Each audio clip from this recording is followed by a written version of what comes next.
আসলে গতকালকেও প্রচারণা শুরু করি, আজকেই শুরু করলাম, মানে এখন এই মুহূর্তে। এবং এইখানে এসে শুরু করবার কারণ হচ্ছে যে এটা অনেকেই জানে না যে এটা কত বড় একটা ঐতিহাসিক জায়গা। আমি এইবার এই পুরা ঢাকা 18-র প্রতি একটা বিশেষভাবে শ্রদ্ধাশীল হবার কারণ পাই এই জন্যেই যে গত বছরের যে অভ্যুত্থান 15 বছর ব্যাপী এখানে বসে থাকা স্বৈরতন্ত্রকে উৎখাত করে গণতন্ত্রের যাত্রাপথকে সুগম করেছে, এই উত্তর এলাকাটা ছিল তার প্রবেশদ্বার। এখানে অসাধারণ লড়াই হয়েছে। খাবারের পছন্দ ভিন্ন হলেও মজার বেলায় সবাই এক। মানুষের অনবদ্য ত্যাগ হয়েছে, জীবনদান হয়েছে। মুগ্ধকে স্মরণ করছি, আমি শ্রদ্ধা জানাচ্ছি তাকে। তো আমার মনে হয়েছে যে প্রথম কথা হচ্ছে যে এই এলাকার মানুষ যে বহন চেতনা নিয়ে লড়াইটা করলো। 54 বছরের বাংলাদেশ, আমরা স্বাধীনতার যে স্বপ্ন সেটা পরিপূর্ণ করতে পারিনি, বাস্তবায়িত করতে পারিনি। সেই লড়াইকে জাগরুক রাখা, লড়াইকে বহাল রাখা, আমি মনে করেছি এই নির্বাচন সেই লড়াইয়ের একটা অংশ। সেই লড়াইটা চালু রাখতে হবে।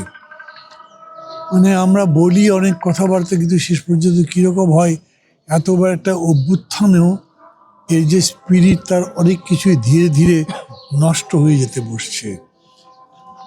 আমরা বলেছিলাম একটা বৈষম্যহীন সমাজ করব, সেটা করতে পারছি না। একটা দুর্নীতিমুক্ত সমাজ করতে পারবো, সেটা করতে পারিনি। একটা পরিপূর্ণ সংস্কার, অন্তত বাসযোগ্য একটা ভূমি তৈরি করবার জন্য সংস্কার, সেটা হয়নি। এখনও প্রচণ্ড পরিমাণে চাঁদাবাজি আছে, প্রচণ্ড রকম দখলদারিত্ব আছে। এখন পর্যন্ত রাজনীতিতে পরিশীলিত কোনো কিছু আসা তো দূরের কথা, বরঞ্চ রাজনীতি মানে আগের কায়দাই চলছে। প্রথম এই জন্যে মনে করছি এই পুরো ধারাটা বদলে দিতে হবে। অতএব আমি স্লোগানটা চালু করতে চাই। এই নির্বাচনের মূল লক্ষ্যই হোক বাংলাদেশকে বদলে দেওয়ার। স্লোগান হোক বদলে দাও বাংলাদেশ। সেই বাংলাদেশ বদলাবে অর্থনৈতিকভাবে, রাজনৈতিকভাবে, সাংস্কৃতিকভাবে, সমস্ত দিক থেকে, চর্চার দিক থেকে বদলে দিতে হবে। আর যত অন্যায় অত্যাচার যেই করুক, যে কোনো ব্যানারে, যে কোনো পরিচয়ে, যে কোনো রকম শক্তির জোরেই করুক না কেন, তার বিরুদ্ধে লড়াইয়ের একটা ক্ষেত্র যাতে তৈরি করা যায়। আমি এই এলাকার সম্পর্কে যেমন ধরেন অনেক দিন পরে আসলাম।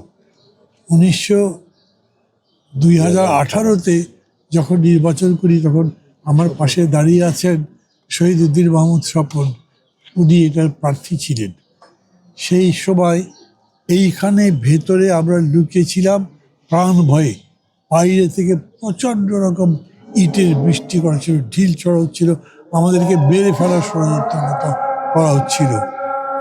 এই যে কামাল ভাই আছেন, যিনি আসলে এই হযরত শাহ কবির রাদিয়াল্লাহু আনহু মানে কততম পুরুষ আমি জানি না, কিন্তু তার উত্তর পুরুষ উনিও ছিলেন। আজকে সাথে আসছেন আমাদের রফিকুল ইসলাম বাবলু, উনি এই মুক্তিযুদ্ধের একজন বিরাট সৈনিক ছিলেন, মুক্তিযোদ্ধা ছিলেন।